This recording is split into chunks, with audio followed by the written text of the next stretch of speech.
Hello and welcome back to our Vlandian night, and we are actually enacting a couple of policies right here. Hopefully we're going to be able to make a bit of a difference to our clan's, shall we say, health, because at the moment they don't have a huge amount of influence, and I hope they have more money than they do influence, because otherwise they are in a pretty bad situation. But yeah, I'm basically just enacting a couple of policies to hopefully help them out with that, as I think that would probably be quite useful. Like, for example, this. Armies led by tier 5 plus nobles require 10% less influence. Influence of the ruler clan is reduced by 1 per day. Now, personally, I'm already making 17.4, so I don't really mind making 16.4 in comparison, so I think I'm actually going to do this.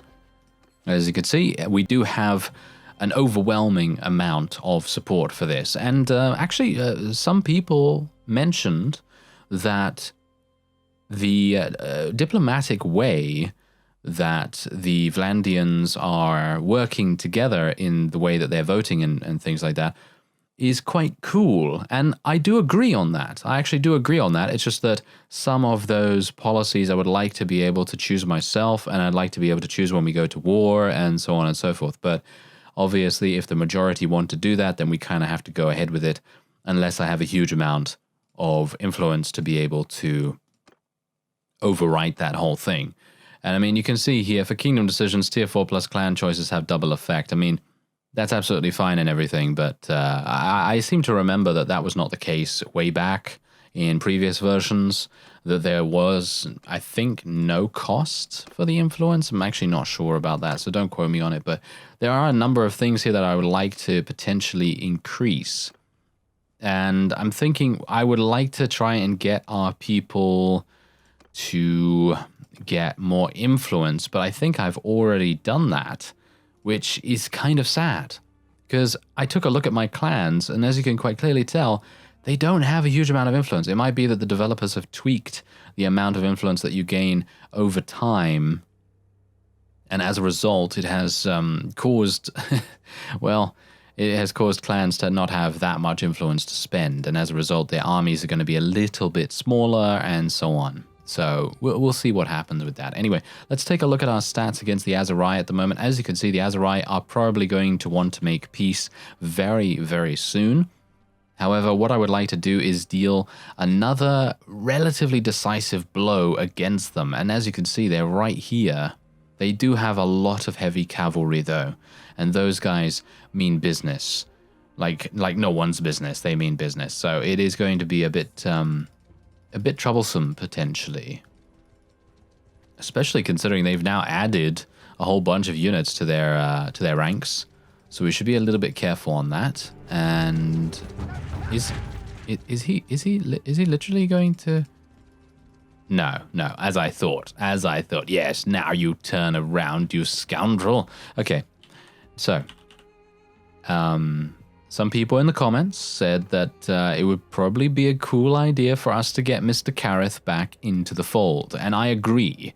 He was extremely loyal to Byron Beartilt, and if you haven't seen that series, I highly recommend it. It's where we ally ourselves with... Oh, he's going to be in the army, isn't he? Anyway, we ally ourselves with the Khuzait Khanate, and we attempt to... yes, he is in the army. That's unfortunate. And we attempt to stay as loyal as possible to the Khuzait. Yes, to the Khuzait as much as we possibly can. But unfortunately, sometimes that just doesn't work out, and you're going to need to change plans. And, well, I created my own faction, and then we had some adventures, you know, through there, and eventually we did some cool stuff. Anyway. That is a very cool series. I highly recommend checking it out if you are wanting to see any kind of horse archer gameplay or anything like that. But I really want to take this castle over here pretty badly, actually. Oh, hello. Hello, Mr. Diol. Where are you going? Are you going to run into that castle? I hope not. Oh, look at that. Okay, so as I was in pursuit of this guy, Mr. Diol, Aserai is proposing peace, and I think I will actually take that for the moment. I think what I'll also do is I will try to speak to this guy. I don't know why he's still running away from me, to be honest. All right, so Let me speak to you. I would like to... never mind. Yes, I always forget that. Ellil is actually a part of the ruler clan in Azerite territory, and as a result, it is impossible for us to be able to do anything there. Oh, it seems like we're actually declaring war on Botania once again. Okay. Everyone wants to do this, as you can quite clearly tell. Everyone is super eager to go up against the Botanians. I guess we'll do it then. I guess we'll do it. I mean, what else can I say? You know, there's nothing for me to do except agree, I guess. I mean, that's the thing. You can either see it from the perspective that we are a puppet, you know, so we're seeing it in a negative light. But if we see it from a positive perspective, then if something does go wrong, then the blame is not solely on me and is not solely on one other person, and it is actually on the entirety of the faction, because they all decided to go super hard against the Botanians. So we'll see how that goes once I reach Botanian territory, and we'll try to take some stuff. Wait a minute, have you seen something that I've seen right here? Oh, I think you might have. Jamaris is actually a Botanian thief. I don't know how that actually happened, but there's only 527 units in the garrison. Hello, Garios. Oh, this is perfect. This is wonderful. Oh, I am lucky. I am lucky today. Oh, yes. You'll see exactly why I'm saying that right now. Look at what is about to happen. I don't know. Why is this guy even chasing? Why are you chasing me, sir? Why are you chasing me? It is probably not a good idea to chase me. I have a very large army. I'm very dangerous. Sir? Oh. Wait a minute. Ah. Right. Okay. Apparently Garios is not actually at war against the Botanians. I had actually anticipated him attacking Jamaris, but apparently they are not at war against each other. Okay, so that is actually good to know. So let me actually just take a quick look. Okay, there's Mr. Garios. He does not like us one bit, and as you can see, he is indeed not at war against the Botanians. Why are they not... oh, they're just neutral with them. Oh, okay, they're just neutral with them, because I was wondering why they're not on this list. But it only shows alliances and non-aggression pacts, and that's all it is. Okay, so that's good to know. I don't know why that is. I don't know why that is. They should really be... Oh, wow, the Botanians are super... Wow, look at that. Their combat strength is terrible. Their combat strength is really, really bad. Okay, let's take a look at his army composition. It is not good. Oh, I think... Hello. Hello. I will be attacking you. I will be attacking you very, very shortly indeed. You have decided to open the abyss, and the abyss will swallow you whole. Thank you very much. It doesn't seem like that is actually going to happen, but I might be able to catch up to him. Maybe. I am actually not traveling fast enough. Maybe I can... Oh, I think yes, I travel faster at night, hilariously enough. That is all due to my spotting skill, I believe, or whatever it's called in this game. But yeah, that is all due to that. So here we go. Let's do this. I'm actually really intrigued to see whether we can achieve victory here. By the way, Huronag of the Karakurgit is in this battle as well, and he was the fellow to decide to leave the Vlandian faction. So it would be a good idea for us to take the fight to him a little bit and maybe do a little bit of damage here and there, you know, just to teach him that it's probably not the best idea for him to leave us. And yeah, so we'll see. We'll see what happens with that. All right, so archers into loose formation and into, not into charge, thank you very much, into shield wall, and then we will tell them to just hold position. And my immense cavalry force will be charging, apparently, against the enemy's cavalry force.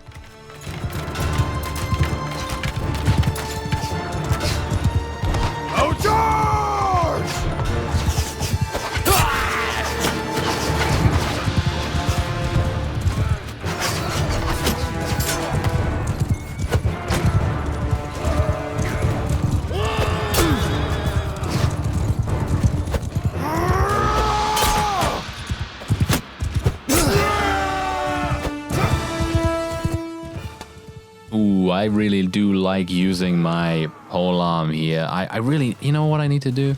I either need to make one myself, so make something that is actually going to be super effective in pretty much all situations. So even if I'm off my mount, for example, doing something like that would be very, very cool to me, in my opinion. So, and if we do make something really good, we could name it. We could name it something really nice.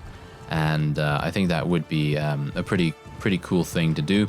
Obviously, it is not going to happen anytime soon because I think I'd actually like to make it myself rather than have Thorgood make it. But obviously, if I mean, he is the one with the most, you know, with the most smithing skill. So I guess it makes sense. You know, it makes sense for him to be the one to make it. But I kind of feel like it would be kind of fun for me to make it. I don't know. It really depends. It really depends. Okay, so I actually don't want to move my infantry right now. I actually want to tell my cavalry to charge in.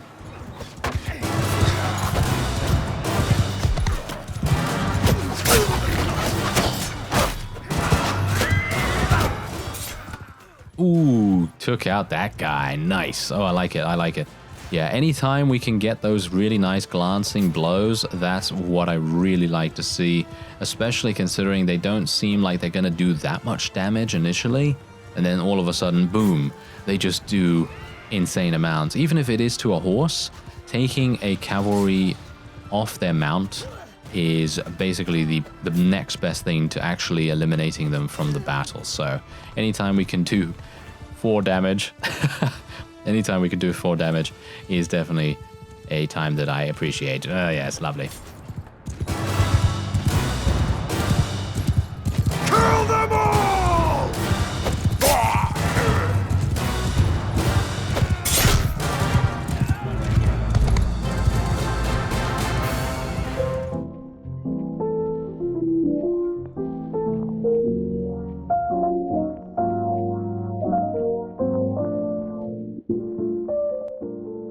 Yes, exactly.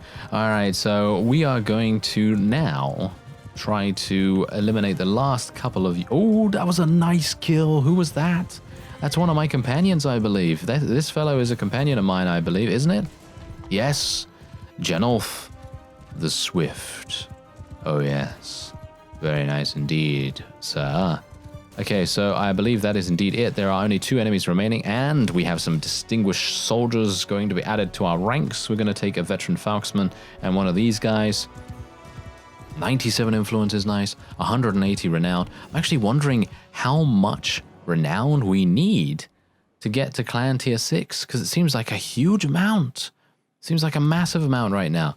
All right, well, let's just let everyone go as we normally do, and then we will be taking a look at where we should go next. Well, I think you know where I actually would like to go, and that is indeed Jamaris. I think Jamaris would be a pretty fantastic target for us. A lot of my companions were injured, unfortunately, in this particular action, so I should be a little bit careful about this. I don't exactly know what to do with my prisoners right now, because I have... I mean, look, I have so many, you know, it's just, I have too many and I don't know what to do with them. I guess what I could do is just go to the nearest town. This guy's run me pretty far away from where I wanted to be. Oh, actually not that far. Not that far. So technically what I could do is I could go to Ortisia.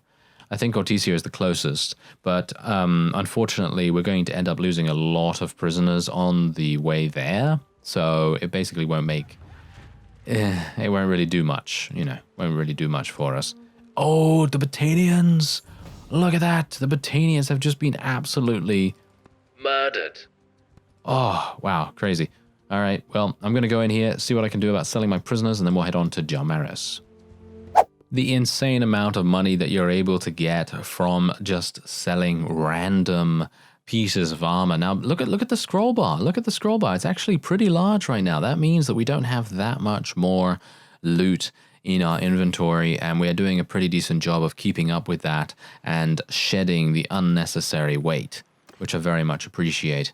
So let's see if we can now maybe shed a little bit of a couple of prisoners here and there, maybe, you know, just a little bit. I'm thinking we'll probably just get rid of these guys. It's really nice how they're sorted as well. Have you noticed, by the way? Have you noticed that they're sorted in terms of infantry and then... what? Oh, okay. Apparently they're not sorted the way that I anticipated. I actually thought that they were sorted infantry, cavalry, archers, or the other way around, infantry, archers, cavalry. But it seems like there are some that are sorted that way and some that are not. But in general, most of these are going to be grouped together, which is what I was wanting to get at. But anyway, there you go. That is a pretty significant amount of units sold, and we're going to get some roguery skill for that, I'm pretty sure.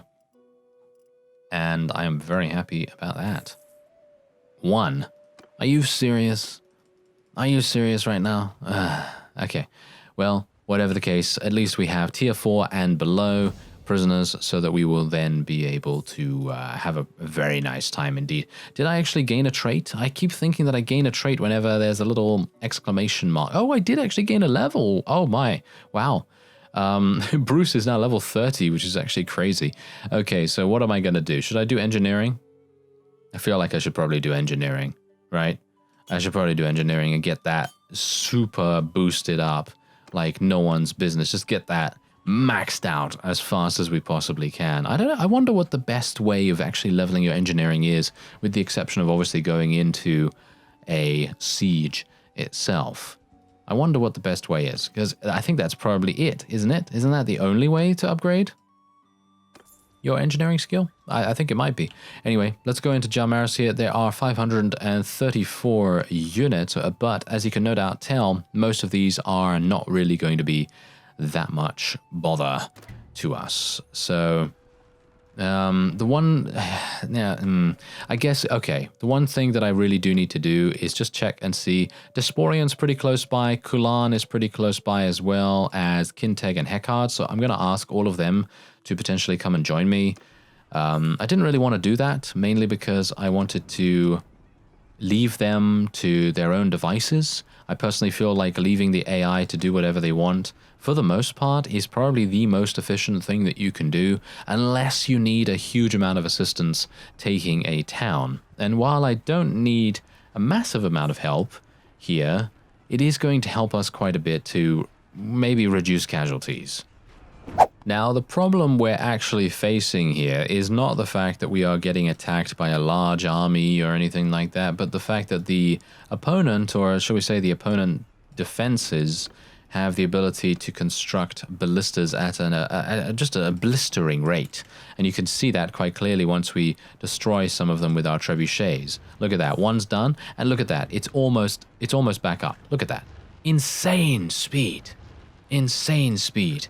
And that is exactly the reason why I have always said that I personally feel like ballistas are pretty much the best possible siege defense weapon that you can get. I do realize, by the way, that catapults, of course, are going to do more damage. They are a little bit more inaccurate, in my opinion, I think, than the ballistas. But for the most part, I would definitely say that ballistas are going to be much more, shall we say, consistent. And I think that consistency, especially in a siege defense situation, is going to be your main go-to concern. Anytime you can have consistency in a time of, well, warlike situations, or, you know, potentially getting murdered by a massive force of 2 million units, you know, bearing down on your little castle out in the middle of nowhere, then yes, that is a good idea to go for. However, if you want some fun, then obviously go for catapults, you know, because they're fun to watch. They are definitely fun to watch. All right, so Britannia is actually proposing peace with us. I'm going to say no. I'm going to say no, because we're going to be taking this in just a second. Or, well, not in a second, but we're going to be taking it hopefully relatively soon. Oh, the Crusade have declared war against us. That is to be expected, of course. We were expecting that fully to happen very, very soon, because let's face it, they were due a little bit of a war declaration. Yes, they were definitely due that, but I don't think they're going to really be able to stick with it for that long. I mean, just look at this. We're taking every single army prisoner that we can get our hands on, and they literally cannot do much. They just can't do much. Now, we have eventually gotten the walls down, but that is obviously not to say that ballistas are terrible in that respect, because obviously they didn't really do much. They didn't really destroy all my trebuchets or anything like that, but I think that is mostly due to my engineering skill, because my engineering skill is so high right now. It basically allows me all kinds of freedom to pretty much just throw my trebuchets out there, and they can pretty much handle it by themselves. Don't need to micromanage them at all or anything like that. Now, someone I think quite helpful has told me that you can change where your units spawn. And I'm actually not entirely sure how that works, because I haven't really utilized that. You can auto-deploy them. As you can see, there's the auto-deploy, so they change position there. Can I... you can actually use the F keys. I was unaware of this. Completely unaware of this. I really had no idea that this was indeed a possibility. Now, bear in mind, however, that you are not going to be able to place units ahead of this white dotted line, because, of course... I mean, if you were able to do that, then I can imagine that people would place all of their units inside the courtyard of the enemy base, and then it would just be an absolute travesty. But no.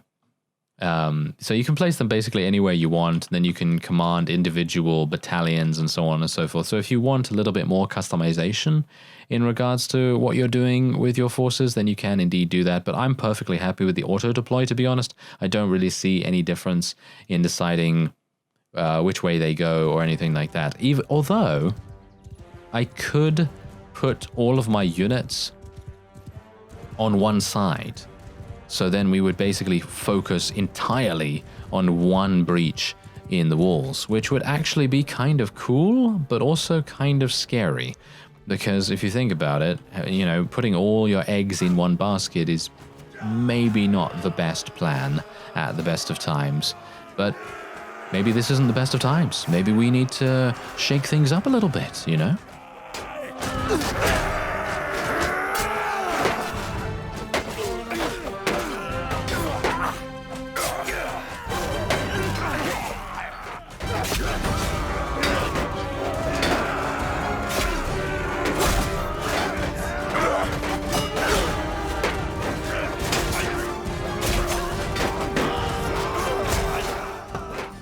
Ah, yes, the supernatural ability of the opponent when they're standing next to each other and then doing massive amounts of damage to me randomly. Okay, yeah, that's quintessential Mountain Blade right there, isn't it?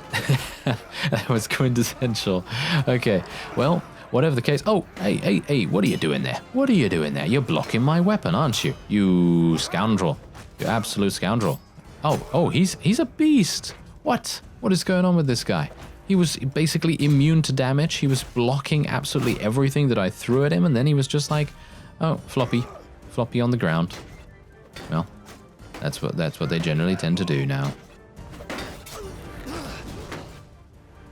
Take him out. Yeah, there we go. That's what we like to see. Okay. Now we can just mop up the remaining units. Sometimes I really wish I had a ranged weapon. Having a ranged weapon at this point would be super, super satisfying. Being able to shoot them in the back like the honorable warriors that we are, that would definitely make all the difference. I'm obviously joking. Anyway, Britannian Oathsworn, join us. There we go. Another champion has risen through the ranks. Very good. Okay, so we have taken this town. Obviously, the only reason why the Britannians wanted to have a peace agreement is to prevent us from taking this town and any other, of course, any other sieges as well that are currently going on. I assume that there are quite a few. So obviously, if they can try to prevent that, then that is a good idea. I'm actually going to decline this because I don't want to look after another town, if at all possible. I would like to, you know, keep this as one of my vassals' towns, if at all possible, and we'll see who has the first claim on it. So let me go into the marketplace here. Oh, 48,000. Nice. Okay, looking forward to this. Okay, gonna give everyone stuff, whatever they want to take, and then we're just gonna sell a whole bunch. Oh yeah, there we go. 49,000 almost, and a massive amount still remaining in our inventory. And then we will be able to go over and sell our prisoners. I actually don't know whether I should just sell all my prisoners at this point, because we are so easily capable of taking other people prisoner that I could probably fill up my prisoner's hold extremely quickly, and I wouldn't have to worry pretty much at all about things. So maybe it would be an idea, but oh well. For the moment, I think I will just continue to sell the tier 5 or above units, any ones that I see, that is. There we go, and a couple more, and there we are. Perfect. Okay, everyone else is going to be joining us eventually, hopefully, and there's another little point in roguery as well. All right, so the vote for Jamaris is going to be coming up relatively soon. Oh yeah, also I am still the leader of this army. I'm going to disband it, and we're going to see. Ooh, it's a bit of a split vote. It's a bit of a split vote right here. So basically, I can give this to someone else if I so desire, because there are so few people voting for the various vassals that are now being, well, shall we say nominated, that I will be able to select freely pretty much, which is quite nice. I am actually still going to be giving it to Masui though, because she has a castle nearby, and that makes the most sense, in my opinion, for her to be able to defend against this area, especially considering she owns this. She owns this right here, Onika Castle, so it makes all the sense in the world for her to have a town nearby. Seems like Cordagoth Castle is now under siege as well. Well, what else do we have going on here? That is it? I think that is basically it. This is what the map looks like as well, by the way. Yeah, pretty heavy stuff going on here. Oh, Kareth. Oh, yes. Wait a minute. Yeah, send messenger. Yes, there we go. Ah, yes. Now we might be able to get him. We might be able to get him because we are no longer at war against the Aserai. He might not be part of an army, and in which case I will be very pleased about that, because being able to get Kareth, probably our most loyal vassal from the Byron series, being able to get him would be fantastic. So let's see if we can make it work. Nope. Okay. Not this time around. Not this time around. That is kind of unfortunate. Would have been cool, but he is still in an army. I assume that the Aserai are at war against someone. The Khuzait, actually. The Khuzait. Interesting. Oh, okay. Well, that's good to know. Anyway, that will be it for this episode. I thank you very much for watching, and I'll see you next time.